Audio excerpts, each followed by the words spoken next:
আমার রান্নাবান্না চ্যানেলে সবাইকে স্বাগত। আজকে আমি যেটা দেখাবো সেটা আপনারা নিশ্চয়ই ছবি দেখে বুঝতে পারছেন, কুমড়ো শাকের চচ্চড়ি। তো আসুন চটজলদি কী করে কুমড়ো শাকের চচ্চড়ি রান্না করা যায় আপনাদের দেখিয়ে ফেলি। এখানে আমি ছোট করে কুমড়ো কেটেছি, কুমড়ো শাক ডাঁটা কেটে রেখেছি, চেরা কাঁচা লঙ্কা নিয়েছি, আলু টুকরো করে রেখেছি, আর দিচ্ছি কাঁঠাল বিচি। এইগুলো সবই আমি ভালো করে ধুয়ে রেখে দিয়েছি। দেখুন এটা কাঁঠাল বিচি আছে, সবই আমি ভালো করে ধুয়ে জল ঝরিয়ে রেখেছি। এখানে নিয়েছি আমি আদা বাটা, একটু রসুন থেতো করে নিয়েছি। এইবারে চলুন আমরা রান্নাটা শুরু করি। আমি তেল গরম করতে দিয়েছি, আর আমি ফোড়নে 5 ফোড়ন দেব। তো তেল গরম হয়ে গেলে আমি এখানে 5 ফোড়ন দিচ্ছি। 5 ফোড়ন দেওয়ার পরে আমি রসুন যে থেতো করে রেখেছি সেই রসুন থেতোটা দিয়ে দিচ্ছি। কিছুক্ষণ এটা ভালো করে নাড়াচাড়া করব। দেখুন একটু ব্রাউন কালার এসে গেছে। এরপরে আমি আস্তে আস্তে সবজিগুলো দিয়ে দেবো। যেমন আলু টুকরো করে কেটে রেখেছি সেটা দেব। আলু একটু সামান্য ভাজা ভাজা হয়ে এলে তারপরে আমি কুমড়োটা দিয়ে দেব। তো এটা খেতেও বেশ টেস্টি হয়, এবং এই কুমড়ো শাকটা আমাদের ক্ষেতেরই শাক, মানে বাড়িতেই হয়েছিল।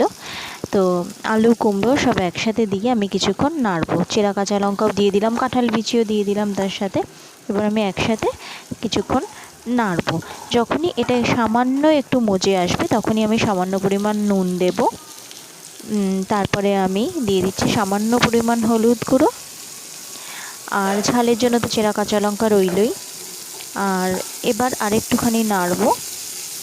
একটু ভাজা ভাজা হয়ে আসলে তারপরে আমি যেই শাকগুলো আছে, শাক পাতা আর ডাঁটা, সেগুলো আমি দিয়ে দেবো। তো এই শাক আর পাতা দিয়ে কিছুক্ষণ আমি নাড়বো। এখানে এই রান্নাতে বেশি মশলা লাগে না, একটু আদা বাটা রসুন থেতো করে দিলেই এই রান্নাটা খুব সুস্বাদু হয় খেতে।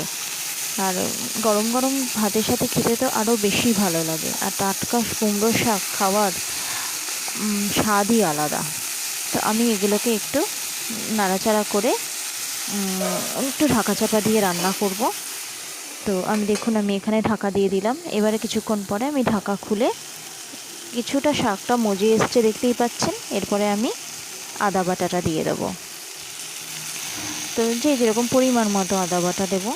শাকটা আমার অনেকটাই মজে এসছে। তো এইবারে আমি আবার কিছুক্ষণ নাড়াচাড়া করে ঢাকা চাপা দিয়ে দেব। দিয়ে তারপরে অনেকটাই কষানো মানে কি, ওই নাড়াচাড়া করতে করতেই এবার আমি পরিমাণ মতো জল দিয়ে দেবো, যাতে আমার আলুগুলোও সেদ্ধ হওয়া দরকার, ডাঁটাগুলোও সেদ্ধ হওয়া দরকার। আর যদি পারেন এখানে কেউ যদি বড়ি ভেজে দিতে পারেন, ও সামান্য পরিমাণ চিনি এখানে আমি দিয়ে দিলাম, কারণ যে কোনো শাক রান্নাতেই মিষ্টিটা একটু দিতেই হয়, নইলে একটু পাঞ্চা পাঞ্চা লাগে খেতে। তো যেটা বলছিলাম, যাদের বাড়িতে বড়ি আছে, বড়ি ভেজে দিলেও খেতে অপূর্ব লাগে। তো আমি বাড়িতে বড়ি ছিল না বলে আমি এখানে বড়ি দিলাম না। এবারে পরিমাণ মতো জল ঢেলে দিলাম। জল ঢেলে আমি আবার একটু নাড়িয়ে চাড়িয়ে ঢাকা চাপা দিয়ে দেবো।